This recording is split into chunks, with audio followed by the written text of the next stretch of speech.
యెహెజ్కేలు 16వ అధ్యాయము 44 నుండి 63 వరకు చదువుకున్నాం. దాంట్లో ఉన్న సంగతుల్ని మనం చూసుకుని ఆరాధనలోకి వెళ్దాం. సామెతలు చెప్పువారందరూ తల్లి ఎట్టిదో బిడ్డయు అట్టిదే అని నిన్ను గూర్చి అందరు. సామెత తల్లి ఎట్టిదో బిడ్డ కూడా అట్టిదే. మన తెలుగులో కూడా తల్లి సాలు బొల్లి పిల్ల అంటారు. తల్లికి బొల్లి ఉంటే పిల్లకు కూడా ఏముంటుందంటే బొల్లి వస్తుంది. తల్లి ఎట్టిదో బిడ్డ కూడా అట్టిదే అన్నమాట. అందుకనే తల్లి మాదిరికరమైన జీవితము చూపించాలి. సో దేవుడు ప్రతి పాత నిబంధనలో వారికి నిబంధన చేశాడు. అంటే నిబంధన అంటే అర్థం ఏంటంటే ఆజ్ఞలు ఇచ్చాడు.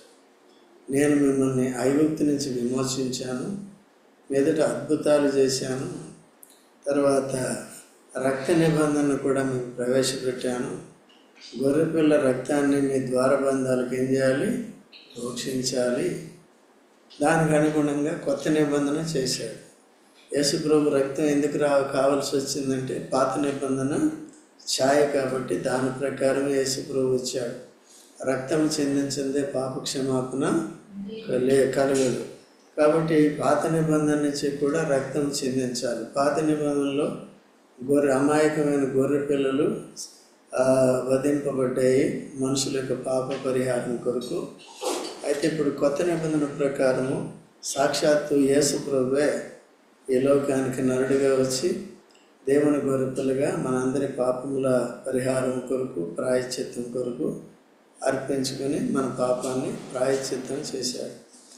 అయితే ఇప్పుడు మనం ఏం చేయాలి? యేసుప్రభుని అంగీకరించి మన పాపాలు ఒప్పుకుంటు ద్వారా క్షమించి యేసు రక్తంలో మనల్ని కడిగి పవిత్రపరుస్తాడు.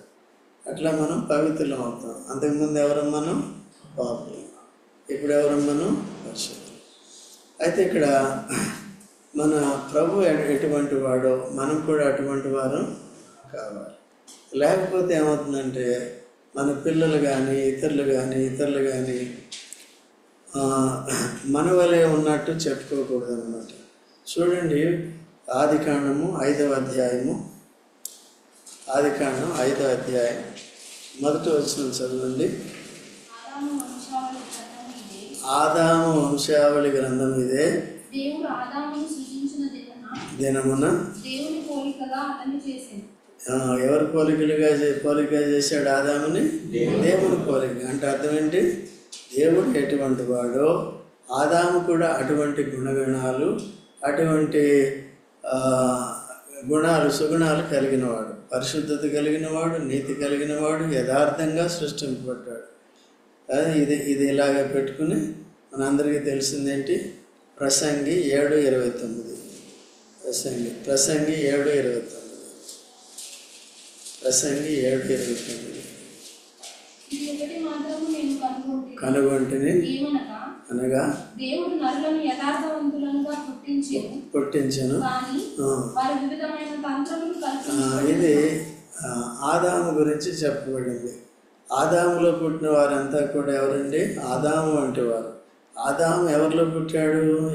దేవుని పోలికలో పుట్టాడు. దేవుని పోలికను ఏం చేశాడు? కోల్పోయాడు. ఎంత కోల్పోయాడు?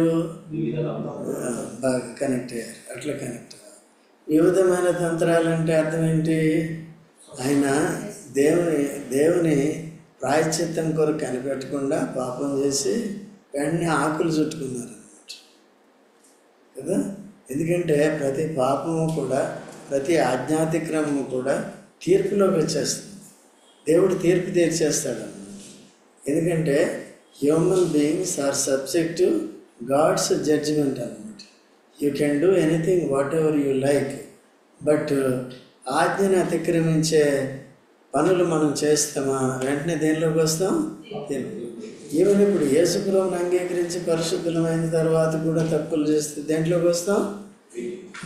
జాగ్రత్తగా ఉండాలి. అందుకని ఇప్పుడు మనకి ప్రాయశ్చిత్తం దొరుకుతుంది. పాపాలు ఒప్పుకున్నప్పుడు, సరి చేసుకున్నప్పుడు వెంటనే ఏం చేస్తున్నాడండి? క్షమించేవాడు. మనం దాచిపెట్టుకోకూడదు కదా. దాచిపెట్టుకోకూడదు. ఏం చేయాలి మనం?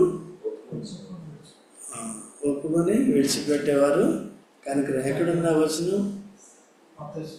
సామెతలు 28:13. అది గుర్తుపెట్టుకోండి. ఓకే, ఇవన్నీ సూత్రాలు కాబట్టి గుర్తుపెట్టుకోవాలి. మీరు ఇతరులకు కూడా ఏం చేయాలి? చెప్పాలి. లేకపోతే నేనే చెప్పుకుంటూ ఉండాలి. మీరు మంచిగా ఇవన్నీ నేర్చుకున్నారనుకో మీరు కూడా ఏం చేయొచ్చు? చెప్పచ్చు అన్నమాట. సో అందుకని మీకు చెప్పేది, లేకపోతే ఏదో వేరే విధంగా కాదు. వివిధమైన తంత్రాలంటే దేవుని ప్రాయశ్చిత్తం కొరకు కనిపెట్టకుండా తానేం చేశారంటే ఆకులు చుట్టుకున్నారు. దాన్ని సొంత నీతి అంటారు. ఆకులు ఉంటాయా? ఎండిపోతాయి, గాలికి ఎగిరిపోతాయి. మనుషులు ఎలా ఉంటారు? దిగంబరులుగానే ఉంటారు. కాబట్టి అందుకనే దేవుడు ఏం చేశాడంటే జంతువును వధించి వారి పాపాన్ని పరిహారం చేసి వారి చర్మాన్ని తీసి వారికి చొక్కాలు ఎందుకు?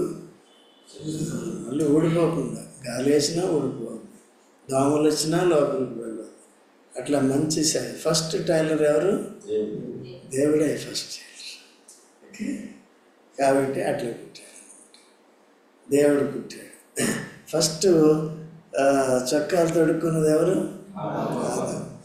అది ఎందుకంటే ఆది కాండం అంటే అర్థం ఏంటంటే ఆది కాండం is the beginning of all beginnings. సృష్టికి, పాపానికి, హత్యకి, ఏదైనా అన్నిటికీ ఏది ఆది కాండం అంటే అర్థం ఏంటి? అన్నిటికీ ఆరంభం. అన్నిటికీ అంటే కేవలం మంచివాటికి కాదు కానీ చెడ్డవాటికి కూడా ఆరంభం. అంతా ఆది కాండంలోనే ఆరంభం. అందుకని ఇప్పుడు మనం చూసుకుంటుందంటే తల్లి ఎట్టిదో బిడ్డ కూడా అట్టిదే ఉంటుంది. తల్లి మంచిదైతే బిడ్డ కూడా ఎట్లా ఉండాలి? ఇప్పుడు దేవుడు ఆదాముని సృష్టించినప్పుడు దేవుడు మంచోడా చెడ్డోడా? మరి ఆదాము ఏం చేశాడు? ఆజ్ఞను అతిక్రమించి చెడ్డవాడైపోయాడు. నరుల్ని యథార్థంగా సృష్టిస్తే వంకర మార్గంలోకి వచ్చేసాడు. సాతాను మాట, సర్పం మాట విన్నారు. సర్పం ఏంటిది? వంకరది. ఎప్పుడు నిటారుగా, మనిషి నిటారుగా చేశాడు, కాళ్ళ మీద నిలబెట్టాడు కదా. ఏమైనా వంకరతనం ఉంటుందా? స్ట్రైట్గా నుంచో కదా, ఇప్పుడు కాదులే. రేపు మిలిటరీ వాళ్ళు సెలక్షన్కి వెళ్ళామనుకో అట్లా ఇట్లా నిలబెడతాడు అనమాట, వంకర లేకుండా. వంకరుంటే ఇంటికి బాగుంటుంది. కాబట్టి అట్లా. కాబట్టి దేవుడు అంత పర్ఫెక్ట్గా సృష్టిస్తే ఈ నిటారుతనం దేని గుర్తంటే హృదయ యథార్థతకి గుర్తు అనమాట. అయితే నిటారుగా ఉన్నప్పటికీ కూడా, పోచర్ అలాగే ఉన్నప్పటికీ కూడా హృదయంలో ఏమొచ్చింది? అన్ని కుతంత్రాలు వచ్చాయి. హృదయం చెడిపోయింది. 20 ఏమంటాడు మన హృదయం గురించి? 17:9 ఉన్నది.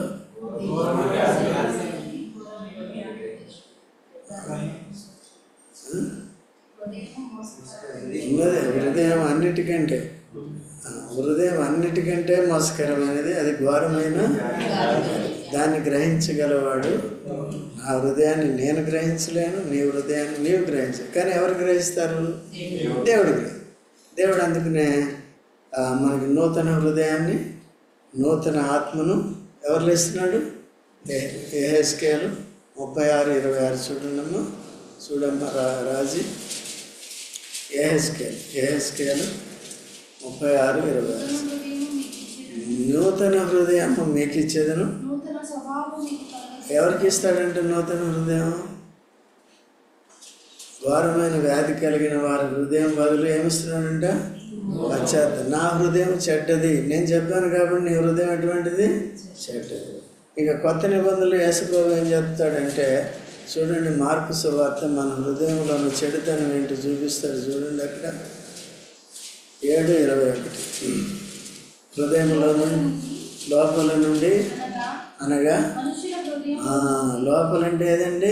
హృదయము కదా. కడుపులో నుంచి వచ్చే కక్కు కాదు, ఏది? హృదయంలో నుంచే కక్కు. ఇది ఏంటిది?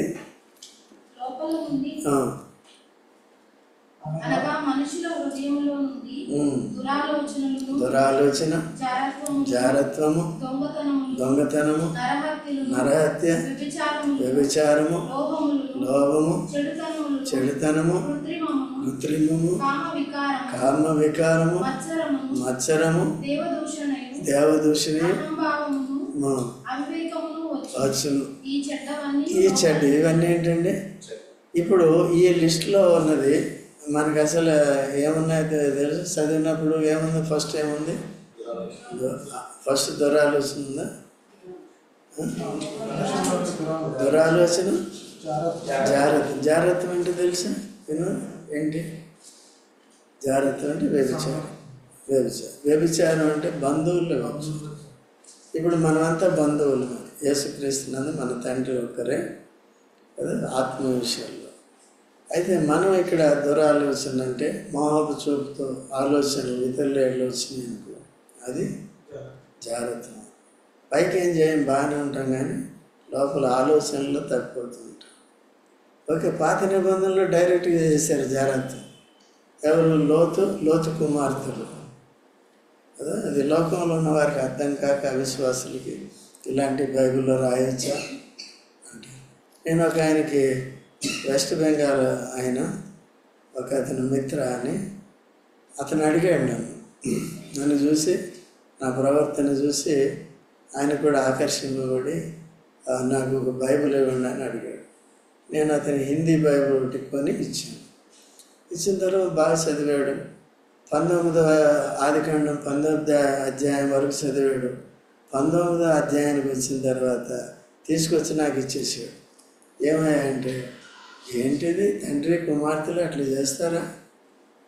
అవునా, జరిగింది చెబుతున్నాడు, అట్లా చేయొద్దు, వారికి శిక్ష వస్తుందని చెప్పాడు. అదనమాట.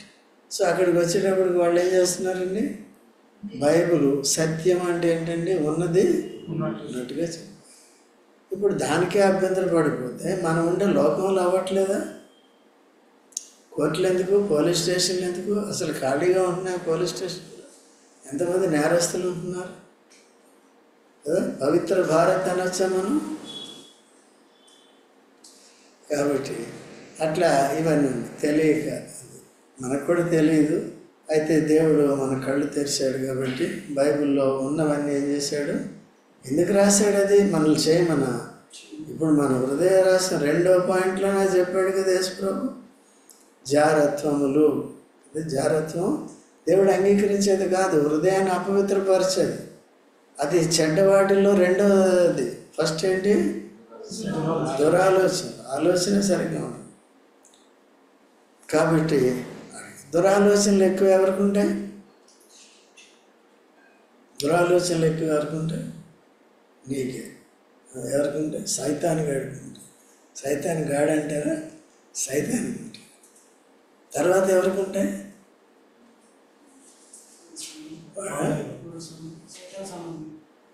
నువ్వు సైతాన్ సంబంధించి కదా. సైతాన్ని వెంబడిస్తే ఏముంటాయి మనకి? దూరాలోచన. యేసుప్రభువుని అంగీకరిస్తే దూరాలోచన. ఈ సాతాన్ని అనుసరిస్తే దురాలోచన. కాబట్టి ఇవన్నీ కూడా చెడ్డవి. ఎక్కడి నుంచి వచ్చినాయండి? ఇప్పుడు మనం చదువుకున్నది ఏంటి? తల్లి ఎటుదో. ఇప్పుడు సరే, మనం అంతకుముందు ఆదాము సంతానం తర్వాత మళ్ళీ ఆదికాండం 5వ అధ్యాయం 2వ వచనం చదవమ్మా. అది మగవాని గాను ఆడదాని గాను వారిని సృజించి వారు సృజింపబడిన దినమున వారిని ఆశీర్వదించి వారికి నరులని పేరు పెట్టెను. ఆదాము 130 ఏళ్ళు బ్రతికి తన పోలికగా తన స్వరూపమున కుమారుని కని అతనికి షేతు అని పేరు. షేతు ఎవరి పోలికలో పుట్టాడు? ఆదాము ఎవరి పోలికలో పుట్టాడు? ఇప్పుడు ఏమైంది? ఆదాము పాపం చేశాడు. పాపం కాబట్టి తండ్రి సాలు కుమారుడు సాలు ఒకటే అయిపోయింది. అయితే ఇప్పుడు యేసుప్రభు వచ్చి ఆదామునందు పుట్టిన పాపులమైన మనందరి శిక్ష శిలువలో భరించి రక్తము కార్చి రక్తంతో నిబంధన చేసి నా పాపాలు క్షమిస్తాను, నా రక్తంతో కడిగి పవిత్రపరుస్తాను, కెనటికి జ్ఞాపకం చేసుకోను అని మన కొరకు ప్రాయశ్చిత్తం చేసి శిలువలో మరణాన్ని జయించిన యేసుప్రభు నమ్ముకున్న మనము తిరిగి ఎలా ఉండాలి? ఏమయ్యాం? దేవుని పిల్లలమయ్యాం. దేవుని పిల్లలైతే ఎలా ఉండాలి? పాపము చేయకముందు ఆదాము ఎట్లా ఉన్నాడో అట్లా ఉండాలి. పాపము చేయకముందు ఆదాము ఎటువంటి వాడు? దేవుని వంటివాడు. దేవుని పిల్ల పంది పిల్ల పందికి పోలిక. పంది పిల్ల కుర్చీలో కూర్చుంటుందా? ఎక్కడ కూర్చుంటుంది? బురదలో కూర్చుంటుంది. కుక్క పిల్ల రోడ్ల మీద తిరుగుతూ ఉంటుంది. ఏది దొరుకుతుంది అది తింటానే ఉంటుంది, అంతే కదా. అయితే పాప పిల్ల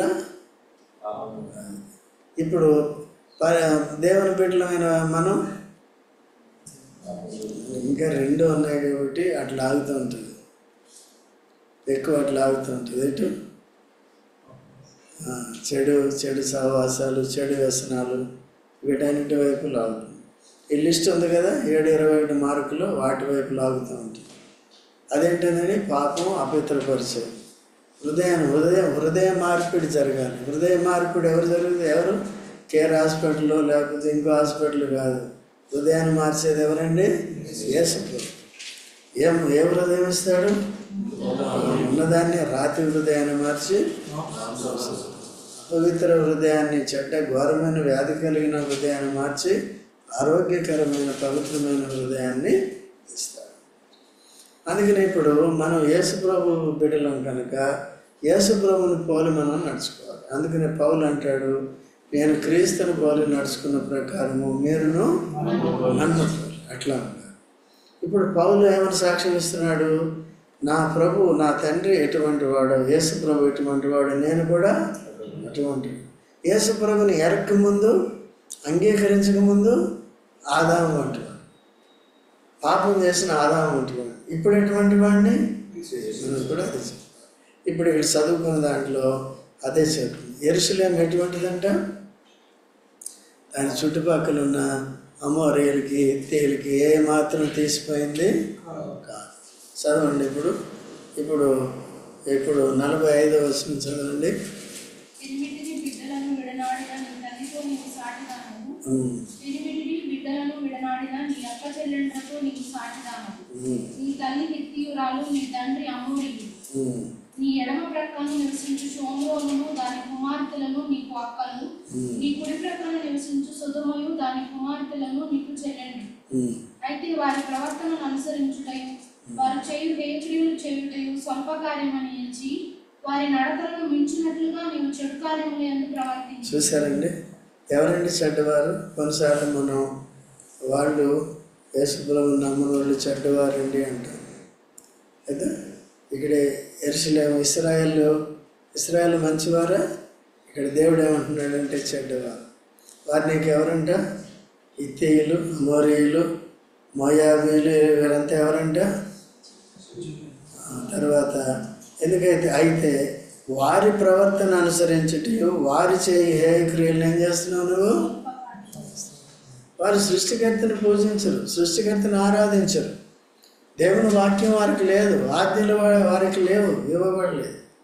అయితే వాగ్దాన నిబంధన కలిగిన వీరు, పవిత్ర ప్రజలైన వీరు ఏం చేస్తున్నారండి? అన్ని జనులతో సంబంధం పెట్టుకుంటున్నారు. అందుకనే నీ అక్క వారు వీళ్ళది. అందుకనే చూడండి, మార్కు సువార్త 4వ అధ్యాయము. మార్కు సువార్త 4వ అధ్యాయము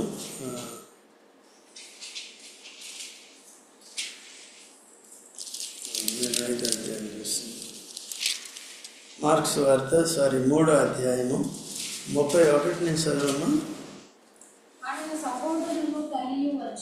ఆయన సహోదరులను తల్లి వచ్చి వెలుపల నిలిచి ఆయనను పిలువనంపిరి. జనులు గుంపుగా ఆయన చుట్టూ కూర్చుండిరి. వారు, ఇదిగో నీ తల్లియు నీ సహోదరులను వెలుపల ఉండి నీ కోసరము వెతుకుచున్నారని ఆయనతో చెప్పగా ఆయన, నా తల్లి నా సహోదరులు ఎవరని తన చుట్టూ కూర్చున్న వారిని కలియచూచి, ఇదిగో నా తల్లియు నా సహోదరులను, దేవుని చిత్తం చొప్పున జరిగించువాడే నా సహోదరులను సహోదరియు తల్లియునని చెప్పారు. ఇప్పుడు ముఖ్యం ఏంటంటే యేసు ప్రభుకి తల్లిగా చెల్లిగా సహోదరులుగా ఉన్నారు. యేసు ప్రభుని అంగీకరించిన వారు, యేసుక్రీస్తు ప్రభు తల్లి, తన సహోదరులు, స్టెప్ బ్రదర్స్ వచ్చి ఇక్కడ మీటింగ్ జరుగుతుంది శిష్యులతో ఒక ప్రాంతంలో. అక్కడికి వచ్చి వాళ్ళు బయట ఉన్నారు. బయట ఉంటే లోపల వింటుంటాం వాళ్ళు, మనం కూడా అప్పుడప్పుడు దిక్కులు చూస్తాం కదా. అయితే ఒక ఆయన చూసి ఇగో తల్లిగారు వచ్చారు, మరియమ్మ వచ్చారు, మీ సహోదరులు వచ్చారని యేసు ప్రభు చెప్తున్నారు. వెంటనే అక్కడ బాధ మొదలుపెట్టాడు. ఎందుకంటే వీళ్ళది ప్రకృతి సంబంధమైన ఆలోచన, ఎవరు నా తల్లి, ఎవరు నా సహోదరులు అని చుట్టూ కూర్చున్న వారితో, మీరే కదా శ్రద్ధగా నా మాటలు వింటూ నన్ను అంగీకరిస్తున్న వారు, మీరే నా తల్లి. ఈ బాహ్య ప్రకృతి సంబంధమైన బంధాలు కావాలి. ఇవేమవుతాయండి? అవి తెగిపోతాయి. శాశ్వతంగా ఉండే బంధం ఏది? యేసు ప్రభుతో ఉండే బంధం, మీరే నా తల్లి. ఇప్పుడు యెరూషలేముకి ఎవరంట? అక్కచెల్లెళ్ళు, తల్లి, సహోదరులు ఎవరంట? ఇంకా మోయాబీయులు, ఇవన్నీ అవి కూడా వచ్చినాయి కదండి. ఇవన్నీ చూడండి. ఇంకా 52వ వచనం చదువు.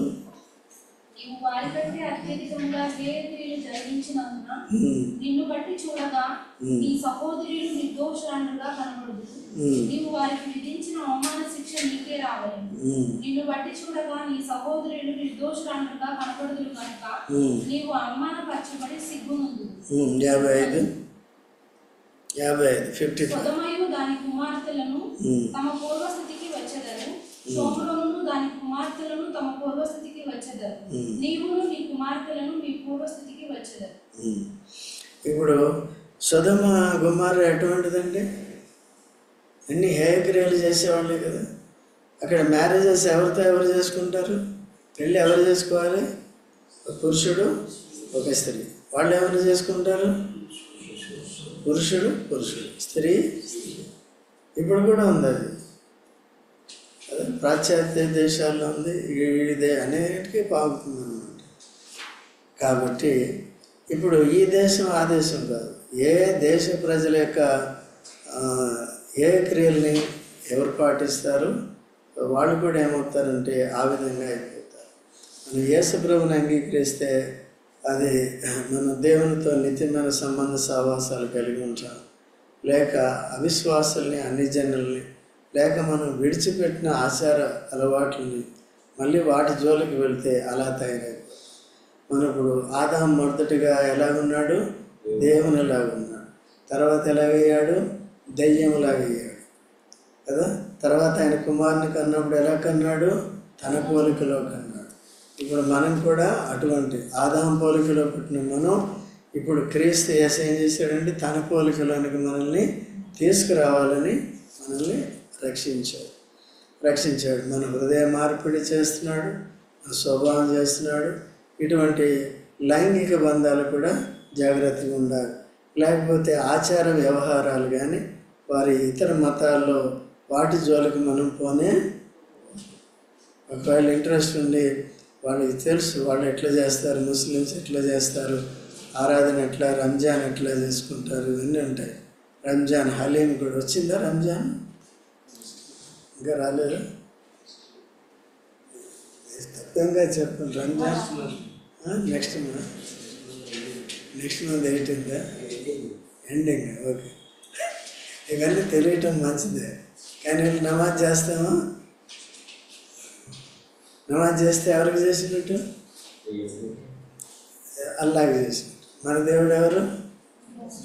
అల్లా మియా కాదు. మన దేవుడు తండ్రి అయిన దేవుడు, కుమారుడైన దేవుడు, పరిశుద్ధుడు.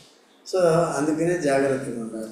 తర్వాత ఇప్పుడు రండి 61వ వచనం. నీ అక్కచెల్లెళ్ళు నీవు చేసిన నిబంధనలో పాలివారు కాకుండాను నేను వారిని నీకు కుమార్తెలుగా ఇయ్యబోచున్నాను. నీవు వారిని చేర్చుకున్నప్పుడు నీ ప్రవర్తన మనస్సును తెచ్చుకొని సిగ్గుపడు. ఏం చేస్తానండి? నేను వారితో నిబంధన చేయలేదు, నేను యెరూషలేము నీతో నిబంధన చేశాను. నా నిబంధనను పక్కన పెట్టి నీవు వారితో సాంగత్యం చేసి వారి అలవాట్లు నేర్చుకుని ఏమైనా క్రియలు నాయుళ్ళు జరిగించావు. తర్వాత నీవు వారిని చేర్చుకున్నప్పుడు నీ ప్రవర్తన మనసులోకి తెచ్చుకుని ఏం చేస్తామండి? ఎప్పుడు దేవుడు దర్శించినప్పుడు. అపోస్తలుడు పౌలు ఉన్నాడు అనుకోండి, అంతకుముందు ఎంతో భయంకరంగా ప్రవర్తించాడు. యేసు ప్రభువైనా సంఘం ఎదురు. తర్వాత ఎప్పుడైతే మార్పు చెందాడో అప్పుడు సిగ్గుపడ్డాడో లేదా ఆయన రాస్తున్నాడు. మునుపటి క్రియలను బట్టి ఏం చేస్తున్నాం? సిగ్గుపడట్లేదు. పేతురు కూడా రాస్తాడు. ఓకే, కాబట్టి తప్పులు చేసినప్పుడు చేస్తాం అజ్ఞానంతో. ఇప్పుడు మనం ఎరిగిన తర్వాత కూడా తప్పు చేయటం అజ్ఞానం కంటే కూడా దౌర్భాగ్యమైన పరిస్థితి. దాంట్లోకి వెళ్లకుండా జాగ్రత్త. ఇవన్నీ కూడా ఎటువంటి క్రియలు అంట? సిగ్గుమాలిన క్రియలు. అది లేకుండా తర్వాత చదవము 62. నేను యెహోవానని నీవు తెలుసుకున్నట్లు నేను నీతో నా నిబంధనను స్థిరపరచను. నీవు చేసినది అంతటి నిమిత్తము నేను ప్రాయశ్చిత్తము చేయగా దాన్ని మనస్సులోకి తెచ్చుకొని సిగ్గుపడి సిగ్గు చేత నోరు మూసుకుందువు. ఇదే యెహోవా వాక్కు. ఓకే, అయినప్పటికీ ఇంత చేసినప్పటికీ కూడా దేవుడు ఎంత మంచోడో చూడండి. ఎందుకంటే ఏ క్రియలు చేస్తే కొంతకాలం వదిలేస్తాడు. ఆ తుచ్చమైన ఇచ్చలకి అలవాట్లకి వదిలేస్తాడు. దాని తర్వాత వాళ్ళంతటి వాళ్ళే స్వయంగా తెలుసుకుంటారన్నమాట. తెలుసుకుని దేవుని ఎరిగిన ప్రజలు, దేవుని చేత విమోచింపబడిన ప్రజలు, ధర్మశాస్త్రం కలిగిన ప్రజలు వేరే మతాల వైపు వెళ్ళిపోయి వారి ఆచారాల వైపు వెళ్ళిపోయినప్పుడు దేవుడు వదిలేస్తాడు. వెళ్ళిపోయి వాడికి నష్టం వస్తుందా లాభం వస్తుందా? అట్లా చేస్తే నష్టం వస్తుంది. దేవుని సహాయం కోల్పోతారు. శత్రువు వారికి విరోధంగా పనిచేస్తూ ఉంటాడు. ఓకే, అంత వారు ఎగ్జాస్ట్ అయిపోయే వరకు, వారు దాంట్లో చితికిపోయే నలిగిపోయే వరకు కూడా వదిలేస్తారు. ఇప్పుడు దాన్ని తప్పిపోయిన కుమారుడు తీసుకున్నాం. తండ్రి దగ్గర నుంచి వెళ్ళిపోవడం మంచిది, మంచి పని చేశాడా? తప్పిపోయిన కుమారుడు, చిన్న కుమారుడు ఎక్కడికి వెళ్ళిపోయాడు? లోకం. మంచి పని చేశాడా? తండ్రి వదిలేశాడా లేదా? ఏ రాజు ఎన్ని రోజులు వదిలేశాడు? బుద్ధి వచ్చేవాడు. బాగా చెప్పావు. ఎప్పటి వరకు వదిలేశాడు? నీకు నాకు ఎప్పుడు వచ్చింది? మనకు బుద్ధి వచ్చే వరకు. ఈ బుద్ధి వచ్చే సమయానికి ఎంత పరిస్థితి తెచ్చుకున్నాడు? అయ్యో ఇక్కడ నేను చచ్చిపోతున్నాను, ఇక్కడ ఆహారం లేదు, పైసలు, తండ్రి పైసలు ఉన్నప్పుడు ఏం చేశాడు? రోజు బిర్యానీ తిన్నాడు, లేదా జలసాలు చేశాడు. పైసలన్నీ అయిపోయినాయి. కారం మెతుకులు గతి లేదు, గంజి గతి లేదు. కొన్ని అదంతగా అది పందిపొట్టు తినాలంట కదండి. అంత పరిస్థితి వచ్చింది. అయ్యో ఇక్కడ నేను చచ్చిపోతున్నాను. అప్పుడు బుద్ధి వచ్చింది. బుద్ధి వచ్చినప్పుడు ఎక్కడికి వచ్చాడు? తండ్రి చేర్చుకున్నాడు లేదా? యేసు ప్రభు కూడా అంతే. నిబంధన అంటే అదనమాట. తండ్రి ప్రేమ నిబంధన కదా. మనల్ని వదిలేస్తాడు. సరే వెళ్ళు ఎంతకాలం చేస్తూ వచ్చి పూర్తిగా నష్టపోయిన తర్వాత, అప్పుడు అక్కడ పూర్తిగా చెడిపోయిన తర్వాత, ఆ బతుకు మనకు భారం అయిపోయిన తర్వాత అప్పుడు రా అని పిలుస్తాడు. ఇంచుమించు చాలా నేను కూడా అంతే. జీవితంలో పూర్తిగా నలిగిపోయిన తర్వాత అంత ఇంకా నిరీక్షణ లేని పరిస్థితులు, ఎవరు నా అన్నవారు కూడా నాకు సహాయం చేయలేని పరిస్థితులు, అటువంటి పరిస్థితుల్లో ఇరుక్కుపోయిన నన్ను ఎప్పుడు యేసు ప్రభువును నమ్ముకున్నాను. ఆ పరిస్థితిలో తిరిగి నేను సమకూర్చిపెట్టాను. ముందుగానే ఒకవేళ ఎరిగినప్పటికీ ఉన్నప్పటికీ కూడా ప్రవర్తన సరిగ్గా లేదు. ఆ పరిస్థితుల్లో దర్శించి మళ్ళీ నన్ను ఏం చేశాడు? సో ఈ అనుభవాలన్నీ చెడిపోయిన తర్వాత మళ్ళీ వచ్చినప్పుడు మళ్ళీ చెడిపోయిన దాంట్లోకి వెళ్తాం మనం. అది మారు మనసు అంటే. Should not go back. ఇశ్రాయేల్లో ఏం చేస్తున్నారండి?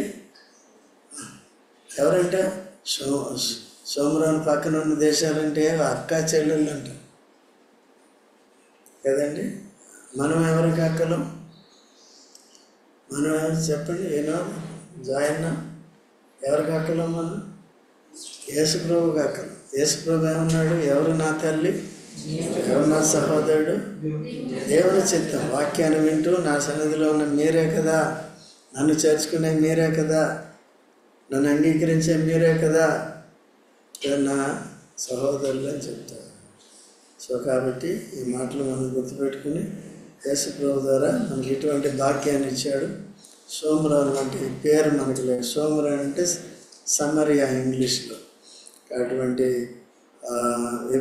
ఆత్మీయ వ్యభిచార పరిస్థితి నుంచి మనల్ని విడిపించాడు, రక్షించినాడు.